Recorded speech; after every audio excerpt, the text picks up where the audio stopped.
Olá, tudo bem com você? Que a graça e a paz de nosso Senhor Jesus esteja sempre em sua vida. Estarei dando continuidade com a minha exposição na carta de Paulo aos Coríntios. Estou no capítulo 11.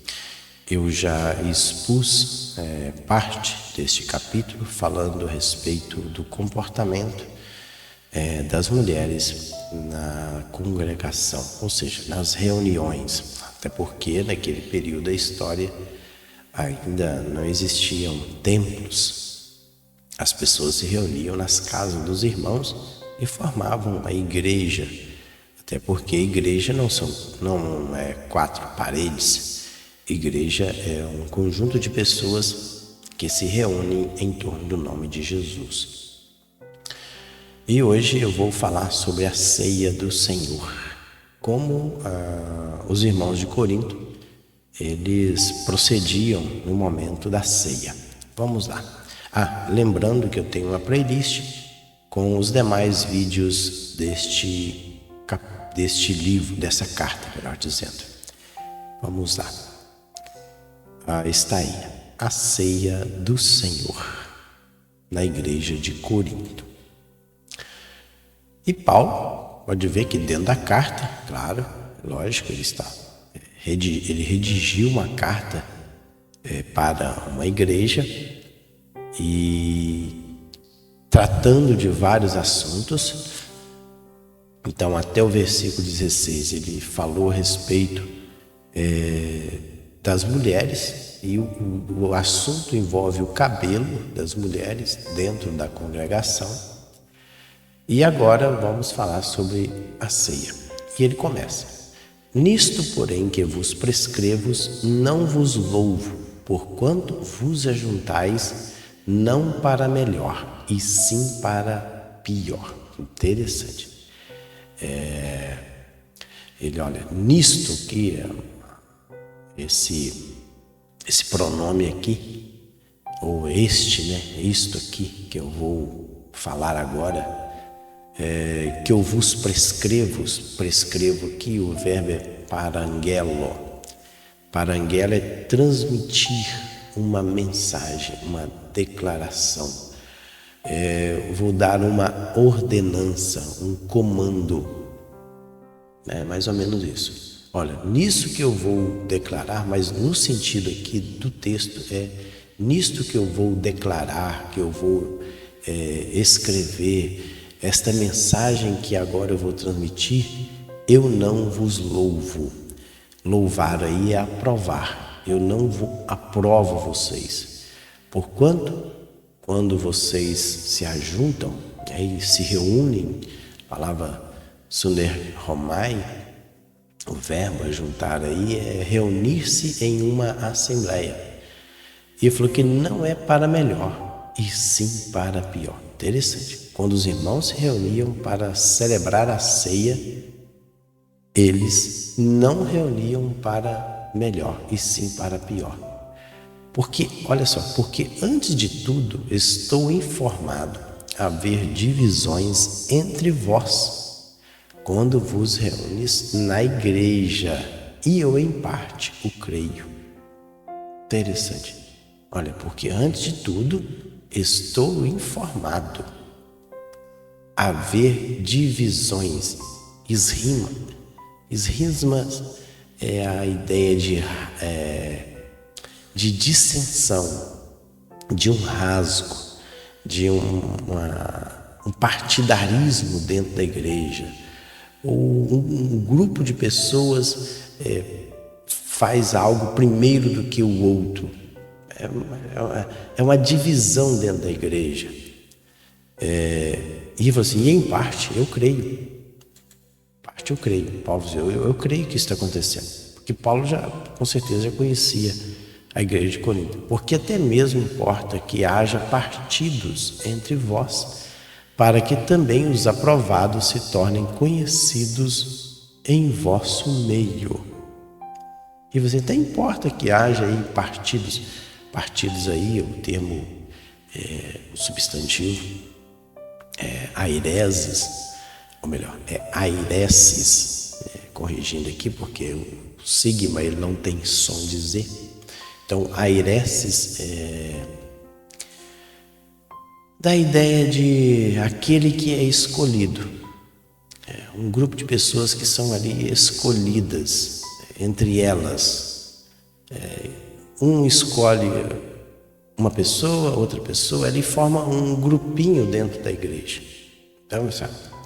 Porque até mesmo importa que haja o quê? Grupinhos dentro da igreja, entre vós, para que também os aprovados, e aprovados aí é dóquimos, aqueles que são aceitáveis, aqueles que já passaram pelo teste, se tornem conhecidos em vosso meio.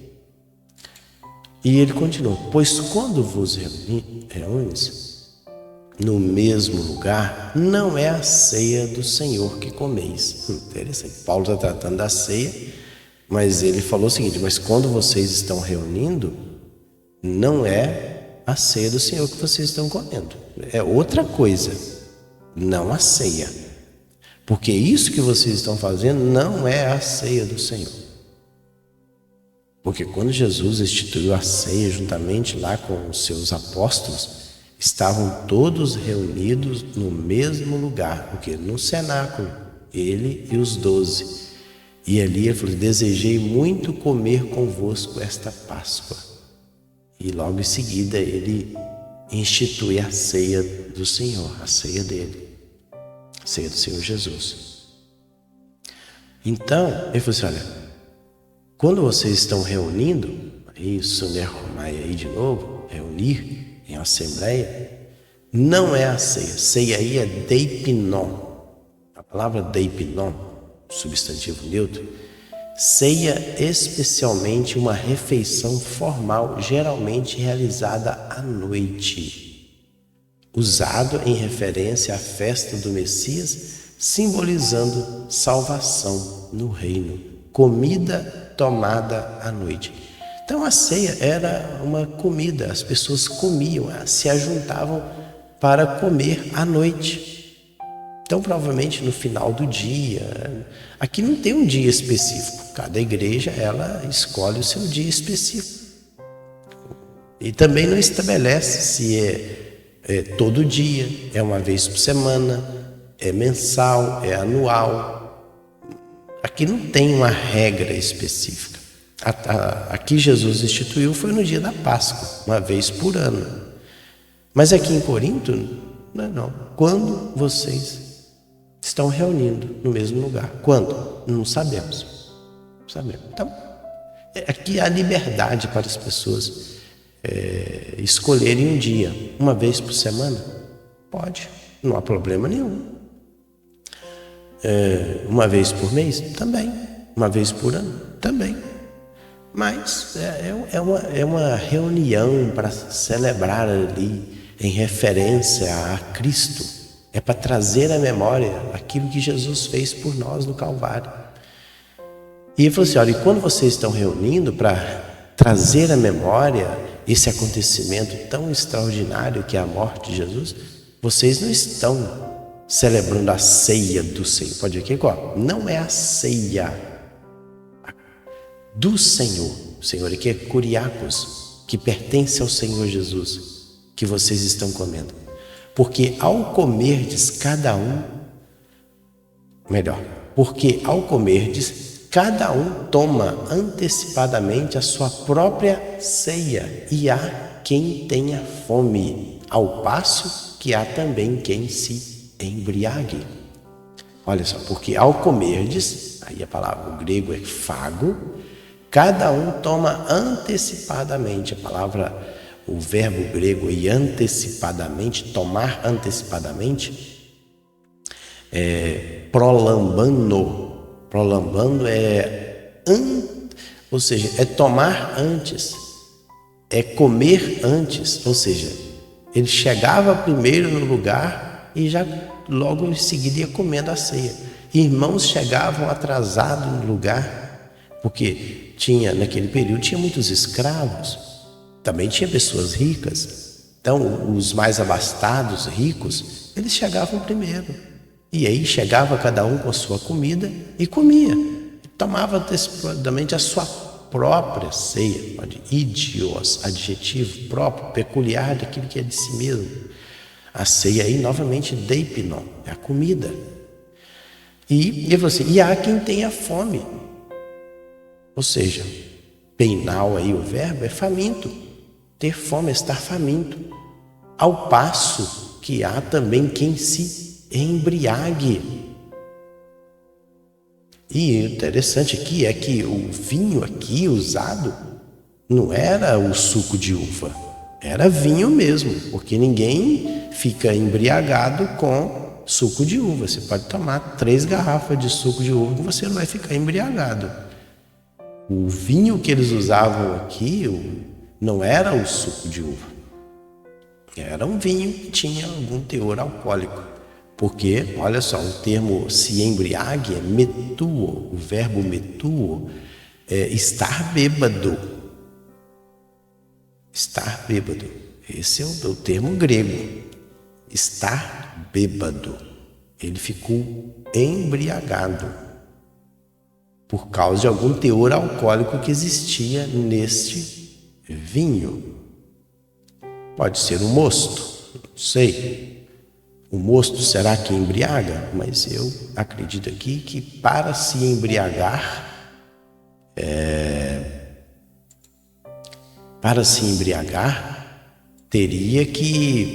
a pessoa teria que ter ingerido algum teor alcoólico. Porque o mosto a palavra grega vem de alguma coisa que é novo. Então, o mosto é um tipo de uma bebida açucarada. Mosto, se você pesquisar aí no dicionário, mosto vem de mustum, no latim, que é novo, jovem. É todo tipo de mistura açucarada destinada à fermentação alcoólica. Em vinicultura, o termo é usado para referir-se ao sumo de uvas frescas, utilizadas antes do processo da fermentação. Então, ele não tinha nenhum teor alcoólico. Alguns dizem que era o mosto, mas, segundo o dicionário, o mosto, ele não tinha teor alcoólico, então não poderia embriagar. Então, com certeza que era o vinho mesmo, não tem como sair fora disso. Eles usavam vinho, por isso que eles se embriagavam. Continuando. Não tendes, porventura, casas onde comer e beber? Então, veja bem que o intuito ali, que eles se reuniam, é para celebrar entre os irmãos aquilo que o Senhor havia instituído. Olha, não tendes, porventura, casas, e o substantivo feminino é oikia, então é habitação, onde comer ou beber. E ele faz aí várias perguntas. Ou menosprezais a igreja de Deus e envergonhais os que nada têm? Que vos direi? Louvar-vos-ei? Nisto certamente não vos louvo. Olha aí, Paulo é duro aqui. Vocês não têm casa para comer ou beber?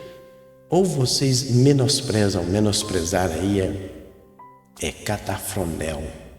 É ter em baixo conceito, desdenhar, desprezar.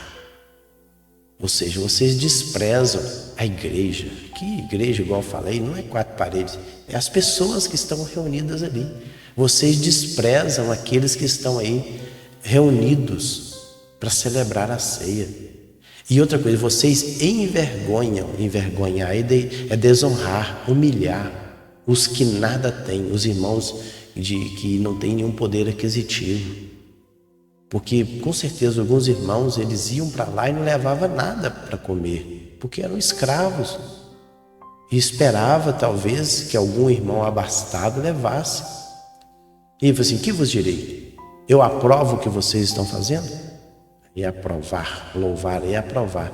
Nisto certamente, nisto aí, eu não aprovo vocês. E aí ele começa a dizer como é a ceia. Porque eu recebi do Senhor o que também vos entreguei, que o Senhor Jesus, na noite que foi traído, tomou o pão. Então ele vai lançar a mão de um texto que está lá em Mateus 26:6, Marcos 14, 22, Lucas 22, 19, que vai falar sobre a ceia instituída por Jesus.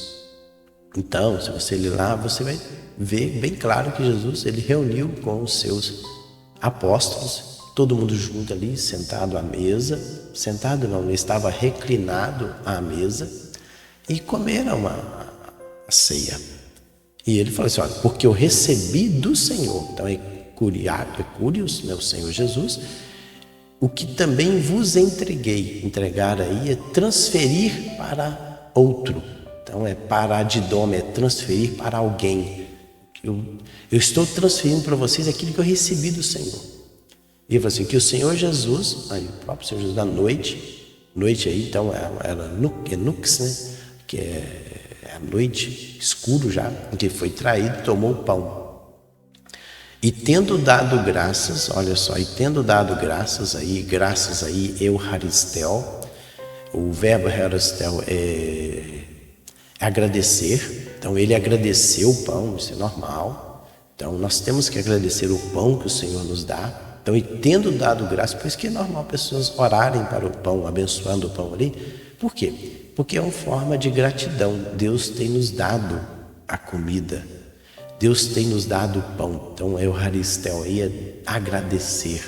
Então o Senhor agradeceu o pão e partiu, e partir em pedaços.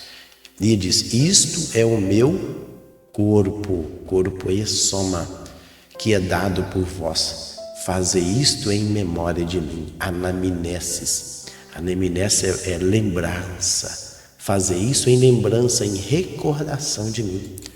Porque, continuando aí, por semelhante modo, depois de haver ceado, tomou também o cálice, dizendo, este cálice é a nova aliança no meu sangue. Fazer isso todas as vezes que o beberdes em memória de mim. Então, ele toma o pão, agradece, depois ele, do mesmo modo, ele, depois de ter ceado, de ter comido o pão, ele tomou também o cálice, aí a palavra cálice aí, substantivo neutro, potério. Potério é um copo. Tendo tomado também o copo ali com vinho, dizendo, este cálice, este potério, é a nova aliança. Nova aí é o termo grego, adjetivo é kainos. Kainos é novo, recente, feito, fresco, nunca usado. Nunca usado. Por isso que nós dizemos que a nova aliança de Cristo ela é nova mesmo. Nunca foi usado esse termo. Nova aliança. Diateque. Ou seja, diateque é pacto. Este é o novo pacto no meu sangue. Raima. Raima aí é o substantivo para sangue. Fazer isso todas as vezes que o beberdes aí, em memória de mim. E ele continua. Porque todas as vezes que comerdes este pão e beberdes o cálice, olha aí, porque todas as vezes que comerdes aí, estio, comer, consumir, o pão, o artos, que é um pão no grego, e beberdes o cálice, que é o vinho, anunciais a morte do Senhor até que ele venha. Então veja que a ceia do Senhor, ela remete o ser humano para dois lugares ao mesmo tempo. Anuncia a morte, catangelo é declarar ou proclamar publicamente a morte do Senhor. Então o cidadão volta para o Calvário no momento da ceia e também ele vai para o futuro até que ele venha. Porque lá em Atos 11, olha, que diz que eles disseram, Galileus, por que vocês estão olhando para o céu? Este mesmo Jesus que dentre vocês foi levado ao céu, voltará da mesma forma como viram. Então a ceia do Senhor nos remete para dois lugares, para o passado e para o futuro. Para o passado, que nós vamos ter em mente o que Jesus fez por nós no Calvário. E para o futuro, e que um dia ele vai voltar porque ele prometeu. Por isso, aquele que comer o pão ou beber o cálice do Senhor indignamente será réu do corpo e do sangue do Senhor.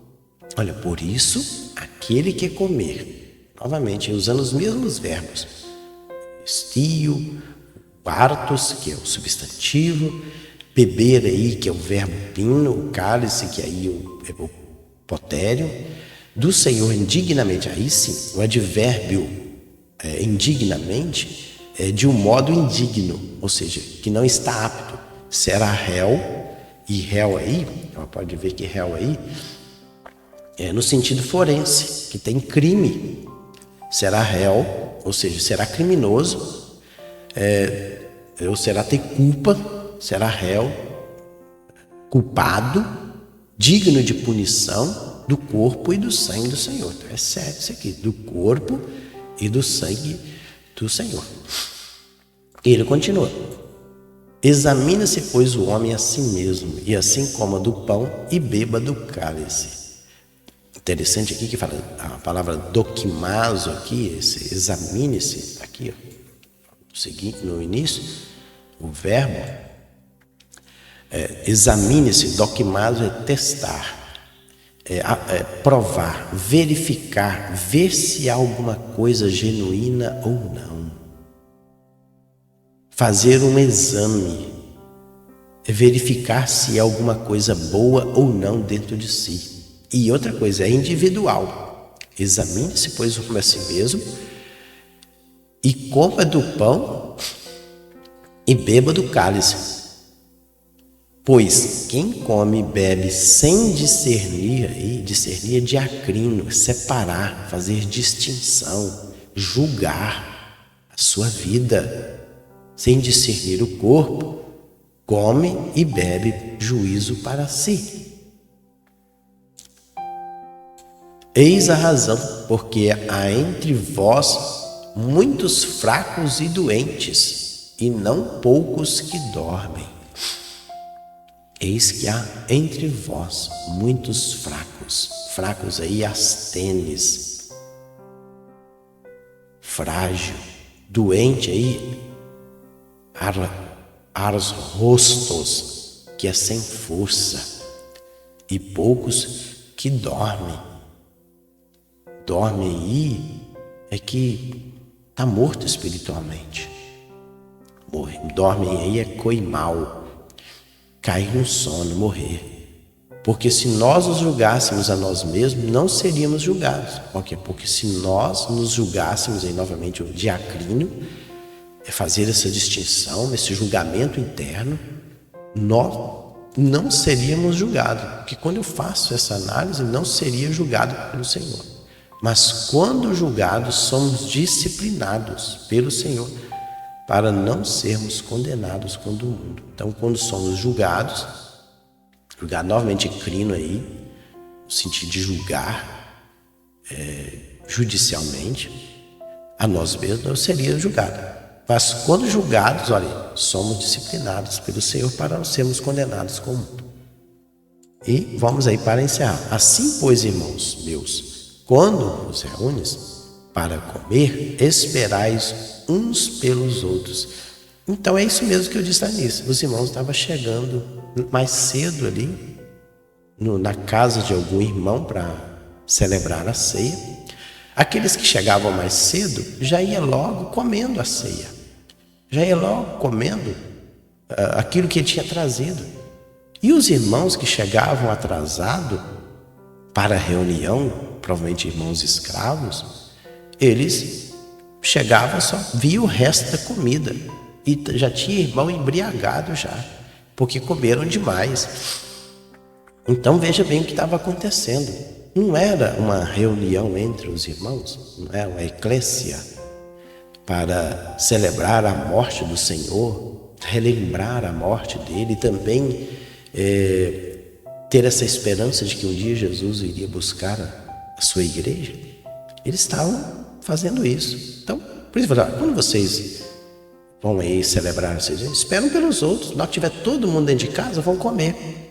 E, novamente, se alguém tem fome, coma em casa, a fim de não vos reunirdes para juízo. Ou seja, juízo é condenação, é crima, já é sentença. Vocês estão reunindo para juízo.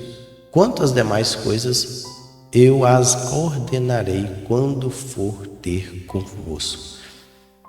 Então parece que tinha mais coisa para Paulo falar. Mas aqui era o essencial. Era algo de urgente que Paulo tinha que tratar. Então ele tratou por carta. Era a ceia do Senhor. Como ela deveria ser organizada. Então é assim que era a ceia no primeiro século. Os irmãos, eles se reuniam nas casas e celebravam a ceia do Senhor. Era assim. Não tinha uma igreja ainda formada. Então, eles se reuniam e ali cada um provavelmente levava o seu material e celebrava a ceia do Senhor. E alguns irmãos chegavam mais cedo e comiam antecipadamente. E os irmãos mais pobres chegavam atrasados e não tinha nada que comer. Então, você está com fome? Come em casa. Então é isso. No próximo vídeo estarei falando sobre os dons espirituais, capítulo 12 deste evangelho, ou melhor, desta carta. Evangelho são os 4, aqui é carta de Paulo. Então, próximo vídeo, falar sobre os dons espirituais dessa carta de Paulo aos Coríntios. Fiquem todos na paz do Senhor Jesus.